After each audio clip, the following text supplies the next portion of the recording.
শীতে পিঠাপুলি খাওয়ার সাথে সাথে হাঁসের মাংস খাওয়ারও কিন্তু ধুম পড়ে যায়। আর সেই কারণে আমি রাজহাঁসের মাংস রান্না করেছি। আর এই রাজহাঁসের মাংসটি আমার হাজবেন্ড নরসিংদী পুটিয়া হাট থেকে নিয়ে এসেছে। প্রায় 3 কেজি ওজনের রাজহাঁস, আরও নিয়ে এসেছিল এমনি হাঁস।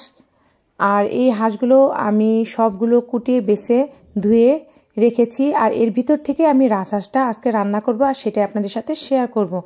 আর এই যে দেখতে পাচ্ছেন আমি পাতিলে রাজহাঁসের মাংসগুলো সুন্দর মতো ধুয়ে রেখেছি। এখন এই রাজহাঁসের মাংস আমি কিভাবে রান্না করলাম, আর এটা খেয়ে পরিবারে আমার সবাই খুবই প্রশংসা করেছে। আর এভাবে করে রান্না করলে কিন্তু আসলে রাজহাঁসের মাংস কি আর হাঁসের মাংস কি খুবই মজার হয়।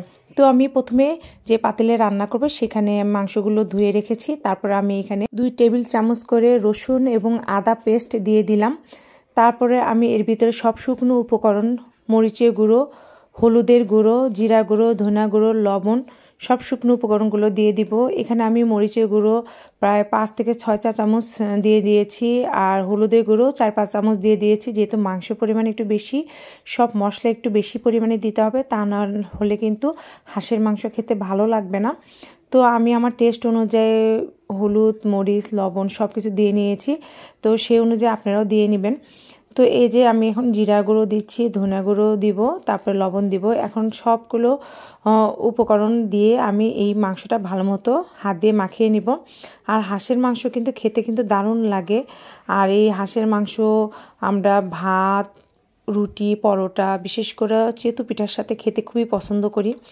তো এই কারণেই এই মাংসটা প্রতি বছরই বিশেষ করে শীতের মধ্যেই বেশি খাওয়া হয়। তো এভাবে করে রান্না করলে কিন্তু এত মজা লাগে যে আমার পরিবারের সবাই খুব প্রশংসা করে। তো সেটাই আপনাদের সাথে শেয়ার করছি। তো এখন এর ভিতরে আমি সব মশলা দেওয়ার পরে দিয়ে দিলাম পরিমাণ মতো পেঁয়াজ। এখানে আমি অনেক পরিমাণে পেঁয়াজ দিয়েছি, দেখতেই পাচ্ছেন। তারপর আমি কাঁচামরিচ দিয়েছি, ফালি করা কাঁচামরিচ। তারপরে কুকিং অয়েল মানে সয়াবিন তেল দিয়ে দিলাম। দিয়ে এখন এই সব মশলাগুলো আমি হাত দিয়ে ভালো মতো মাখিয়ে দিব। আর যে কোনো মাংস কিন্তু হাত দিয়ে যদি মাখিয়ে বসানো যায়, এটা কিন্তু টেস্টটা অন্যরকম হয়। হাতে মাখা যে কোনো জিনিস কিন্তু টেস্ট অন্যরকম হয়। তো আমি হাত দিয়ে ভালো মতো মাখিয়ে নিচ্ছি যাতে মশলাগুলো প্রতিটা মাংসের গায়ে গায়ে লাগে। তো আমি এই যে হাত দিয়ে ভালো মতো মাংসগুলো মাখিয়ে নিচ্ছি। তারপর আমি এর ভিতরে দিয়ে দিব সমস্ত গরম মশলা, তেজপাতা, দারচিনি, এলাচ, সাদা এলাচ, কালো এলাচ, লবঙ্গ, সব গরম মশলাগুলো আমি পরিমাণ দিয়ে এখন এটি চুলা জ্বালিয়ে দিব আর ঢেকে দিব। আর এই হাঁসের মাংস কিন্তু অনেক সময় নিয়ে কষাতে হবে।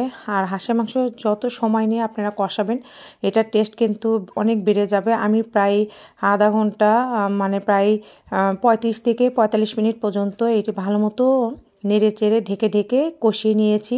তো এই যে আমি একবার নেড়ে দিচ্ছি, আবার ঢেকে দিচ্ছি। এভাবে করে কষাতে কষাতে এই যে দেখতে পাচ্ছেন আমার মাংসটা অনেক কমে গিয়েছে। আর কষানোর জন্য যে ঝোল উঠেছিল সেটাও একদমই শুকিয়ে গিয়েছে। আমি বারবার নেড়ে চেড়ে দিচ্ছি, আর দেখতে পাচ্ছেন একদমই কোনো পানি নাই।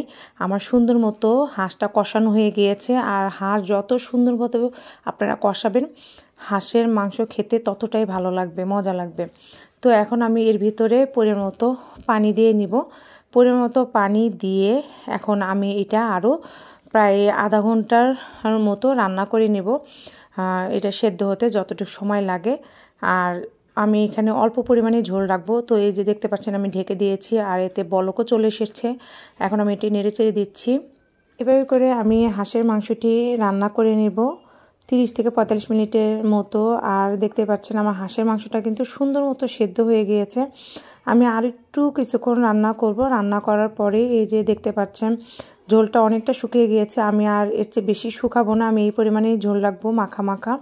তো নামানোর আগ মুহূর্তে আমি ভাজা জিরার গুঁড়ো আর গরম মশলার গুঁড়ো দিয়ে দিচ্ছি 1 চা চামচ করে। আর এটা অবশ্যই দিবেন, এতে করে একটা সুন্দর ফ্লেভার আসে।